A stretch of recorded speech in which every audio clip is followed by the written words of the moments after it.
جب یوسف نے اپنے باپ سے ذکر کیا کہ ابا جی میں نے 11 ستاروں اور سورج چاند کو خواب میں دیکھا ہے کہ وہ سب مجھے سجدہ کر رہے ہیں، یعقوب نے کہا پیارے بچے اپنے اس خواب کا ذکر اپنے بھائیوں سے نہ کرنا، ایسا نہ ہو کہ وہ تیرے ساتھ کوئی فریب کاری کرے، شیطان تو انسان کا کھلا دشمن ہے۔ رؤیا سے مراد وہ خواب ہے جس کو انسان نیند کی حالت میں دیکھے، اور رؤیت سے مراد وہ حقیقت ہے جس کو انسان حالت بیداری میں اپنی آنکھوں سے دیکھے۔ تو یوسف علیہ السلام نے خواب میں دیکھا کہ 11 ستارے اور سورج اور چاند انہیں سجدہ کر رہے ہیں۔ یعقوب علیہ السلام خواب کی حقیقت کو جان گئے، اگرچہ آپ خوابوں کی تعبیر نہیں بتاتے تھے، لیکن انہیں علم ہو گیا کہ اس میں یوسف علیہ السلام کی تکریم ہے، اور انہیں یہ بھی علم تھا کہ یوسف علیہ السلام کے بھائی ان سے حسد کرتے ہیں۔ اسی لیے انہوں نے یوسف علیہ السلام سے کہا کہ اپنے بھائیوں کو یہ خواب نہ سنانا۔ یوسف علیہ السلام کے 11 بھائی تھے، بنیامین ان کے سگے بھائی تھے، باقی 6 ایک ماں سے اور 4 2 لونڈیوں سے تھے۔ حقیقی بھائی ان سے حسد نہیں کرتا تھا، وہ عمر میں ان سے چھوٹا تھا، باقی سب ان سے حسد کرتے تھے، اور اس حسد کی وجہ یہ تھی کہ یعقوب علیہ السلام ان سے والہانہ محبت کرتے تھے۔ اسی طرح بنیامین سے بھی انہیں بہت لگاؤ تھا، مطلب یہ کہ ان دونوں سے انہیں زیادہ محبت تھی، اور محبت میں کمی بیشی کوئی بری چیز نہیں، البتہ نبی کریم صلی اللہ علیہ وسلم نے فرمایا ان میں عدل سے ضرور کام لیں۔ غرض یعقوب علیہ السلام کو ان دونوں سے زیادہ محبت تھی، ان کا دل ان کی طرف زیادہ مائل تھا، یہاں تک کہ لمحہ بھر بھی انہیں نظروں سے اوجھل نہیں کرتے تھے۔ یوسف علیہ السلام کے بھائی جب کھیل کے لیے نکلتے تو یعقوب علیہ السلام فرماتے یوسف کو یہیں چھوڑ دو، گویا ہر وقت ان کا پہرا دیتے تھے۔ اللہ تعالیٰ سورہ یوسف آیت 6 میں فرماتے ہیں، اور اسی طرح تجھے تیرا پروردگار برگزیدہ کرے گا، اور تجھے معاملہ فہمی یعنی خوابوں کی تعبیر بھی سکھائے گا، اور اپنی نعمت تجھے بھرپور عطا فرمائے گا، اور یعقوب کے گھر والوں کو بھی، جیسے کہ اس نے اس سے پہلے تیرے دادا اور پردادا یعنی ابراہیم و اسحاق کو بھی بھرپور اپنی نعمت دی۔ یقیناً تیرا رب بہت بڑے علم والا اور زبردست حکمت والا ہے۔ یعنی آپ کو منتخب کر لیا اور تمام بھائیوں سے آپ کو چن لیا، اور یعقوب علیہ السلام کے سارے بیٹوں سے آپ کا انتخاب کیا، اور اس دور کے لوگوں میں سے آپ کو نبوت دینے کا ارادہ کیا۔ مزید یہ کہ وہ لوگوں کو خوابوں کی تعبیر بھی بتاتے تھے، اور آیت میں جس نعمت کا ذکر ہے اس سے مراد نبوت کی نعمت ہے، اور یہ قصہ اللہ تعالیٰ نے نصیحت کے لیے ذکر کیا ہے۔ اللہ تعالیٰ سورہ یوسف آیت 7 اور 8 میں فرماتے ہیں، یقیناً یوسف اور اس کے بھائیوں میں دریافت کرنے والوں کے لیے بڑی بڑی نشانیاں ہیں، جبکہ انہوں نے کہا کہ یوسف اور اس کا بھائی بنسبت ہمارے باپ کو بہت زیادہ پیارا ہے، حالانکہ ہم طاقتور جماعت ہیں، کوئی شک نہیں کہ ہمارے ابا سری غلطی میں ہیں۔ یوسف کے بھائیوں نے کہا کہ ہمارا باپ یوسف اور اس کے بھائی سے زیادہ محبت کیوں کرتا ہے، جبکہ ہم ایک جماعت ہیں۔ اپنے باپ کے اس عمل پر اعتراض کیا، اور یقیناً یہ ایک بہت برا گمان تھا۔ ضلال کا معنی گمراہی ہوتا ہے، لیکن کبھی خطا پر بھی بولا جاتا ہے، اور انہوں نے باہمی مشورہ کیا اور سوچ بچار کے بعد یوسف علیہ السلام کے قتل کی تجویز طے ہوئی۔ اللہ تعالیٰ آیت 9 میں فرماتے ہیں، یوسف کو تو مار ہی ڈالو یا اسے کسی نامعلوم جگہ پھینک دو کہ تمہارے والد کا رخ صرف تمہاری طرف ہی ہو جائے، اس کے بعد تم نیک ہو جانا۔ مطلب یہ کہ وہ آپس میں کہنے لگے یوسف کو قتل کر دو۔ اس پر بڑے بھائی یہودا نے مداخلت کی اور کہا قتل بہت سنگین جرم ہے، اس پر وہ بولے تب پھر اسے کہیں غائب کر دو تاکہ باپ کی توجہ تمہاری طرف ہو جائے اور یوسف والی رکاوٹ ختم ہو جائے۔ دیکھیے کیسی سوچ ہے، پہلے برائی کریں گے پھر توبہ کریں گے اور نیک بن جائیں گے۔ بھلا کیا ایسا آدمی جو برائی اس نیت سے کرتا ہے بعد میں توبہ کر لے گا، کیا اس کی توبہ قبول ہوگی؟ علماء فرماتے ہیں توبہ کا دروازہ کھلا ہے۔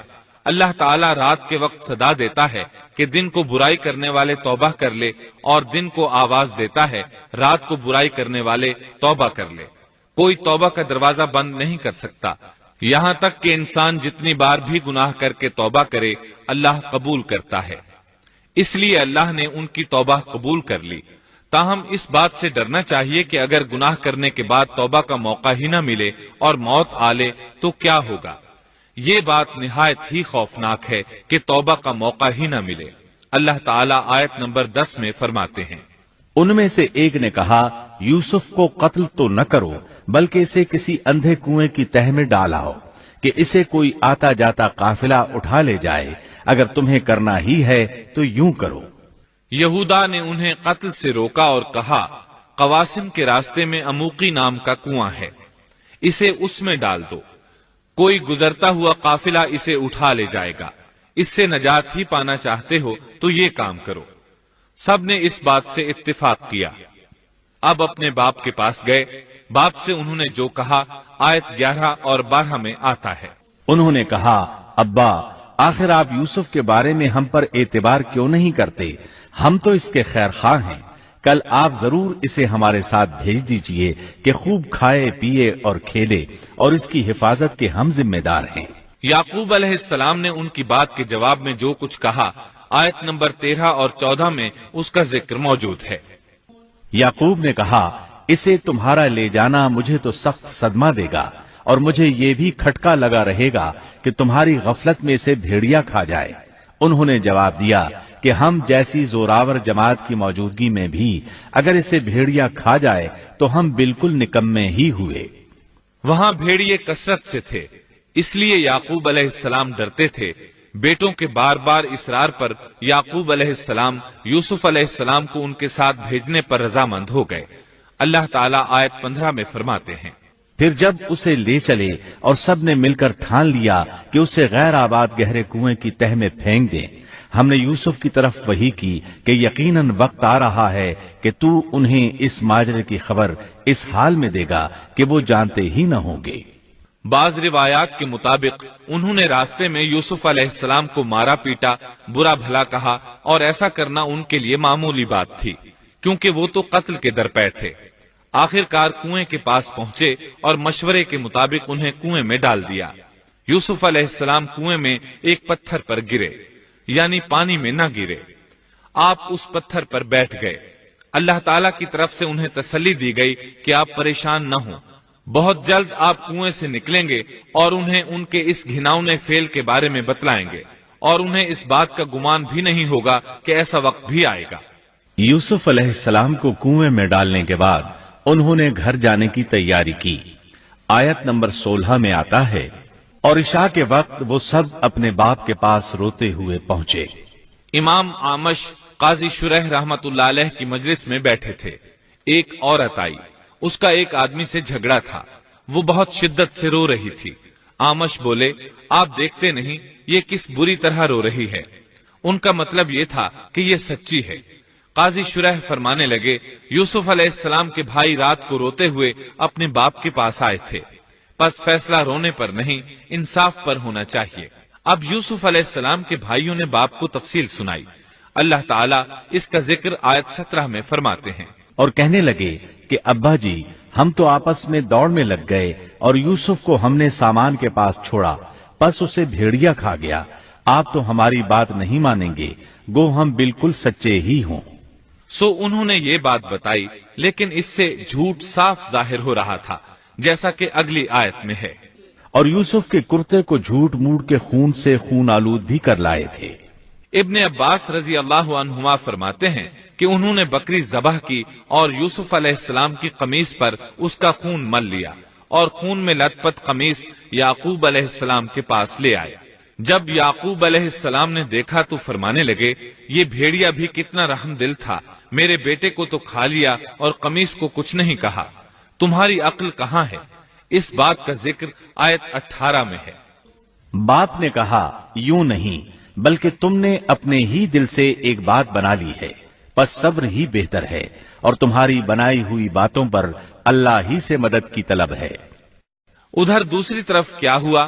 آیت 19 میں اللہ فرماتے ہیں، اور ایک قافلہ آیا اور انہوں نے اپنے ایک پانی لانے والے کو بھیجا، اس نے اپنا ڈول لٹکا دیا اور کہنے لگا، واہ واہ، خوشی کی بات ہے، یہ تو ایک لڑکا ہے۔ انہوں نے اسے مال تجارت قرار دے کر چھپا دیا، اور اللہ اس سے باخبر تھا جو وہ کر رہے تھے۔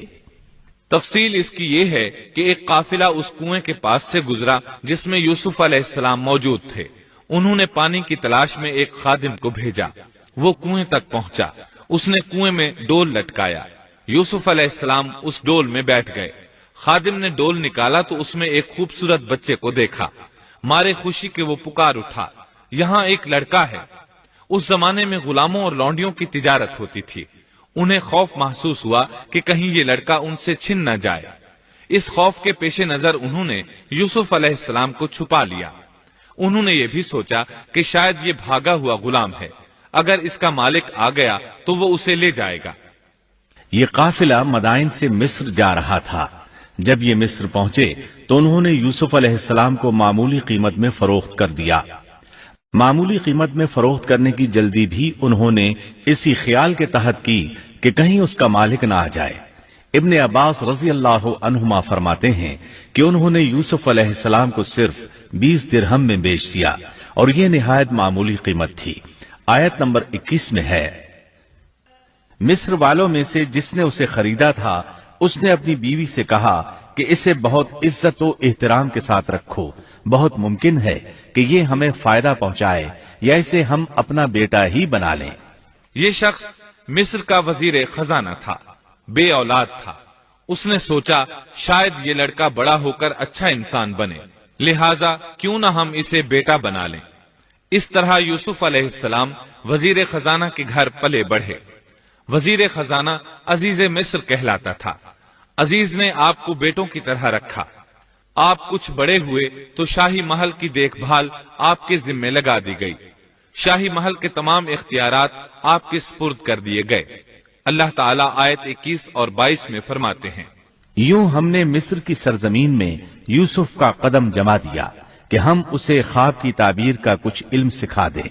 اللہ اپنے ارادے پر غالب ہے، لیکن اکثر لوگ بے علم ہوتے ہیں۔ اور جب یوسف پختگی کی عمر کو پہنچ گئے تو ہم نے اسے قوت فیصلہ اور علم دیا۔ ہم نیک کاروں کو اسی طرح بدلہ دیتے ہیں۔ یوسف علیہ السلام بہت پاکیزہ اور توحید والے ماحول میں پروان چڑھے۔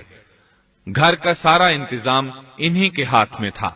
آپ بہت بصیرت اور سوجھ بوجھ سے گھر کا نظام چلا رہے تھے۔ ابھی عزیز مصر کی بیوی نے آپ کو گمراہ کرنے کی کوشش نہیں کی تھی کہ حلم، علم اور بصیرت کی صفات آپ میں موجود تھیں۔ مفسرین لکھتے ہیں جب یوسف علیہ السلام کی عمر 17-18 سال کی ہوئی تو جوانی کے ساتھ ان کے حسن میں مزید اضافہ ہوا۔ حسن یوسف واقعی بے مثال تھا۔ نبی اکرم صلی اللہ علیہ وسلم فرماتے ہیں، معراج کی رات میری ملاقات یوسف علیہ السلام سے ہوئی۔ ایسا لگتا تھا کہ دنیا کا نصف حسن یوسف علیہ السلام کو ملا ہے۔ مفسرین اس کی وضاحت کرتے ہیں کہ حسن کو اللہ تعالیٰ نے 2 حصوں میں تقسیم کیا ہے۔ آدھا حسن یوسف علیہ السلام کو دیا اور آدھا باقی ساری مخلوق میں تقسیم کر دیا۔ اللہ اکبر، یہ ہے حسن یوسف۔ اور جب یوسف کے حسن کی کیفیت یہ ہے تو پھر اس کے خالق کے کیا کہنے۔ جب عزیز مصر کی بیوی نے ان کا حسن دیکھا تو بے اختیار ہو گئی۔ اس کے اندر ہیجان پیدا ہوا۔ اس نے یوسف علیہ السلام سے بدکاری کا ارادہ کر لیا۔ ان کے ساتھ لطف و عنایت کا سلسلہ شروع کر دیا اور پھسلانے کے جتنے طریقے ہو سکتے تھے وہ اختیار کیے۔ ناز و نخرے کے ساتھ اس سے پیش آنے لگی۔ اللہ آیت 23 میں فرماتے ہیں، اس عورت نے جس کے گھر میں یوسف تھے یوسف کو بہلانا پھسلانا شروع کیا کہ وہ اپنے نفس کی نگرانی چھوڑ دے اور دروازے بند کر کے کہنے لگی، لو آ جاؤ۔ یوسف نے کہا، اللہ کی پناہ، وہ میرا رب ہے، مجھے اس نے بہت اچھی طرح رکھا ہے، بے انصافی کرنے والوں کا بھلا نہیں ہوتا ہے۔ مطلب یہ کہ آخر نوبت یہاں تک پہنچ گئی کہ ایک دن اس نے سارے دروازے بند کر لیے اور کہنے لگی، آئیے یوسف، میں نے یہ زیب و زینت آپ کے لیے کی ہے۔ یوسف علیہ السلام فرمانے لگے، اللہ کی پناہ، یہ ناممکن ہے، میں ایسا نہیں کر سکتا۔ کیا میں اپنے مالک کی گھر والی سے بدکاری کروں جس نے مجھے اپنے بیٹوں کی طرح ناز و نعمت میں رکھا؟ یہ بہت بڑا ظلم ہے اور ظالم لوگ فلاح نہیں پا سکتے۔ آپ نے فوراً انکار کر دیا، اس لیے کہ آپ صاحب علم تھے، صاحب حلم تھے، بادشاہ کے مقام اور مرتبے کو جاننے کے ساتھ برائی کے نقصانات سے بھی باخبر تھے۔ خود صاحب فضل تھے اور اہل فضل کے مقام و مرتبے سے بھی واقف تھے۔ قرآن کریم کی آیات آپ کی طہارت اور پاکیزگی بیان کر رہی ہیں۔ آیت 24 میں ہے، اس عورت نے یوسف کا قصد کیا اور یوسف اس کا قصد کرتے اگر وہ اپنے پروردگار کی دلیل نہ دیکھتے۔ یوسف علیہ السلام نے اس کا ارادہ نہیں کیا، یہاں تک کہ اللہ تعالیٰ کی مہربانی سے ان کے دل میں اس گناہ کا خیال تک نہیں آیا۔ اللہ تعالیٰ نے آخر آپ کو علم بھی دیا تھا اور حلم بھی۔ آپ بادشاہ کے مرتبے سے واقف تھے، نیک تھے، جانتے تھے زانی کبھی فلاح نہیں پا سکتا، بلکہ آپ نے تو فوراً کہہ دیا۔ اللہ کی پناہ، میں ایسا ہرگز نہیں کر سکتا۔ اتنی بڑی آزمائش میں ان کے دل میں خیال آنا ممکن تھا، جیسا کہ سخت گرمی اور پیاس کی حالت میں کسی کو ٹھنڈے پانی کا گلاس ملے تو دل میں پانی پی لینے کا خیال ضرور آتا ہے، لیکن پھر یاد آتا ہے کہ وہ روزے سے ہے۔ لیکن یوسف علیہ السلام کے دل میں تو اتنا سا خیال بھی نہیں آیا۔ اس کی وجہ یہ تھی کہ آپ نے اپنے رب کی دلیل دیکھی تھی۔ وہ دلیل کیا تھی، اس بارے میں مفسرین کے مختلف اقوال ہیں۔ بعض کہتے ہیں آپ نے جبرائیل علیہ السلام کو دیکھا، بعض کہتے ہیں آپ نے یعقوب علیہ السلام کو دیکھا، وہ انہیں انگلی کے اشارے سے منع کر رہے تھے۔ بعض نے لکھا ہے کہ آپ نے دروازے پر یہ لکھا دیکھا تھا، بے شک زنا بڑی بے حیائی اور بہت ہی بری راہ ہے۔ بہرحال یہ مفسرین اور مورخین کے اقوال ہیں، اس بارے میں کوئی صحیح حدیث نہیں ملتی۔ اتنا ہے کہ آپ نے کوئی ایسی چیز دیکھی ضرور تھی جس کی بنا پر آپ کو خیال تک نہ آیا، اور برہان اللہ ہی کی طرف سے تھی، اس نے انہیں سوچنے بھی نہ دیا۔ اللہ آیت نمبر 24 میں فرماتے ہیں، اس طرح ہم نے انہیں اس برائی اور بے حیائی سے بچا لیا کیونکہ وہ ہمارے مخلص بندوں میں سے تھے۔ اللہ نے آپ کو صرف زنا سے نہیں برائی سے بھی بچا لیا۔ یہ اس بات کی دلیل ہے کہ آپ نے ارادہ تک نہیں کیا۔ پھر اسی آیت میں اللہ نے آپ کو اپنا برگزیدہ بندہ فرمایا، اور یہ ممکن ہی نہیں کہ کوئی انسان اللہ کے برگزیدہ بندوں میں سے بھی ہو اور پھر کفر بھی کرے، ہرگز ممکن نہیں۔ انبیاء ایسی باتوں سے پاک رہتے ہیں۔ عزیز مصر کی بیوی نے اصرار کیا، آپ کو مجبور کیا اور لگی چمٹنے تو یوسف علیہ السلام وہاں سے بھاگے۔ عزیز کی بیوی آپ کے پیچھے بھاگی۔ اللہ تعالیٰ نے آیت 25 میں اس واقعے کو یوں بیان فرمایا ہے، اور دونوں دروازے کی طرف دوڑے اور اس عورت نے یوسف کا کرتا پیچھے کی طرف سے کھینچ کر پھاڑ ڈالا، اور دروازے کے پاس ہی عورت کا شوہر دونوں کو مل گیا تو کہنے لگی، جو شخص تیری بیوی کے ساتھ برا ارادہ کرے بس اس کی سزا یہی ہے کہ اسے قید کر دیا جائے یا اور کوئی دردناک سزا دی جائے۔ سیدنا یوسف علیہ السلام خود کو بچانے کے لیے دروازے کی طرف دوڑ پڑے تھے۔ یہ پیچھے دوڑی، دروازہ بند تھا۔ ابھی آپ دروازہ کھولنے کی کوشش کر رہے تھے کہ اس نے پیچھے سے آپ کی قمیص پکڑ لی۔ جھٹکا جو لگا تو قمیص پیچھے سے پھٹ گئی۔ اسی دوران دروازہ کھل گیا اور عزیز مصر اندر داخل ہوا۔ اس نے یہ منظر اپنی آنکھوں سے دیکھا کہ اس کی بیوی زیب و زینت کے ساتھ بند سنور کر یوسف علیہ السلام کے بالکل پیچھے کھڑی ہے۔ اسی وقت اس نے خود کو الزام سے بچانے کے لیے کہہ دیا، جو تیری بیوی کے ساتھ برائی کا ارادہ رکھتا ہے اس کا کیا بدلہ ہے؟ پھر خود ہی کہنے لگی، اسے قید خانے میں بند کر دینا چاہیے۔ ایسا اس نے اس لیے کہا کہیں وہ یوسف علیہ السلام کو قتل نہ کر دے۔ ادھر یوسف علیہ السلام نے بھی فوراً اپنا دفاع کیا اور کہا، میں مجرم نہیں بلکہ یہ ساری کارستانی اس کی اپنی ہے۔ آیت 26 اور 27 میں ہے۔ یوسف نے کہا، یہ عورت ہی مجھے پھسلا رہی تھی، اور عورت کے قبیلے ہی کے ایک شخص نے گواہی دی کہ اگر اس کا کرتا آگے سے پھٹا ہوا ہو تو عورت سچی ہے اور یوسف جھوٹ بولنے والوں میں سے ہے، اور اگر اس کا کرتا پیچھے کی جانب سے پھٹا ہوا ہو تو عورت جھوٹی ہے اور یوسف سچوں میں سے ہے۔ یہ گواہ کون تھا؟ اس بارے میں دو قسم کی روایات ہیں۔ پہلی روایت یہ ہے کہ وہ دودھ پیتا بچہ تھا، اس نے کہا کہ اس عورت نے بہکایا ہے اور یہ اللہ کا معجزہ تھا۔ دوسری روایت یہ ہے کہ عزیز مصر کے ساتھ اس کا چچا زاد تھا، اس نے کہا، قمیص دیکھو کہاں سے پھٹی ہے، پیچھے سے پھٹی ہے تو یوسف سچے، اور آگے سے پھٹی ہے تو پھر وہ سچی ہے، یوسف جھوٹے ہیں۔